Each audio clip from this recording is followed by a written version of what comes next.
We care about the spiritual nature and the well-being of our people. And so we have a state poet, and that state poet's job is to ensure that the art of poetry and the thoughts and hopes and aspirations that poems instill in all of us are part of our psyche, are part of our state persona.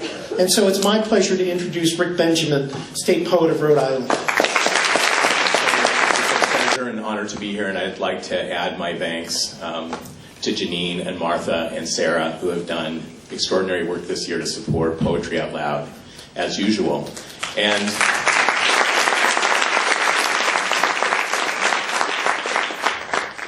hours and hours and hours of labor go into this, and it's mostly hidden. It's been my pleasure to do some of the really sweet work, which is to visit high schools and meet with young people and talk about poetry out loud. And that's a competition, but it also speaks to the power of the spoken word.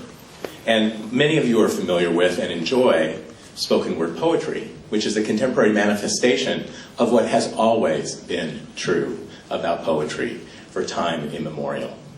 It is an oral tradition. It is a long and venerable lineage. And I won't shy away from calling poetry a wisdom medium. It has always been so. It carries wisdom, it carries instructions, corrections that people need to know in their lives. A number of years ago, I was on a panel called From Homer to Hip Hop.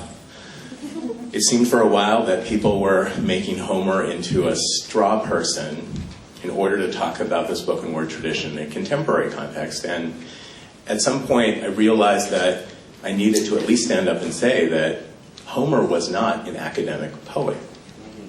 Poetry in Homer's time meant wandering with a great following, and 10 cities claimed him as their poet.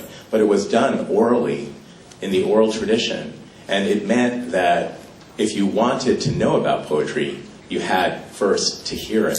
And people's ears were tuned to poetry in that manner. You knew that something you heard or listened to could potentially transform or change your life. So I'd like to start with a poem in the spirit of this competition today by Lucille Clifton. Yes, I made sure it wasn't one of the poems that anybody would say here today. I'm sorry that we've lost Lucille's voice. She died 3 or 4 years ago now, and this is a poem that she used to say was a correction, a historical correction, much needed. And I waited until this year to learn it. I've been wanting to learn it for a long time, but I'm back to learning a poem a week. And so this was a very good week this year when I learned this poem. And I've been saying it everywhere. And what I think would interest Lucille is that what was true in 1989 about people knowing their history is still true, sadly true, in 2014. But you'll hear why it's such an important poem to circulate. At the cemetery, Walnut Grove, Plantation, South Carolina, 1989. Among the rocks at Walnut Grove, your silence drumming in my bones, tell me your names. Nobody mentioned slaves, yet the tools shine with your fingertips. Nobody mentioned slaves, yet somebody did this work, who had no guide, no stone, who molders under rock. Tell me your names. Tell me your bashful names, and I will testify. The inventory lists 10 slaves, but only men were recognized. Among the rocks at Walnut Grove, some of these honored dead were dark. Some of these dark were slaves. Some of these slaves were women. Some of them did this honored work. Tell me your names, foremothers, brothers. Tell me your dishonored names.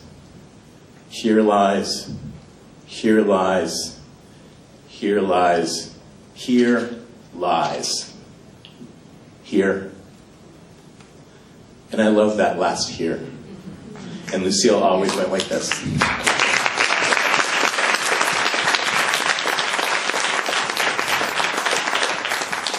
The job of poetry, as you're going to hear today, is to circulate the wisdom that it carries.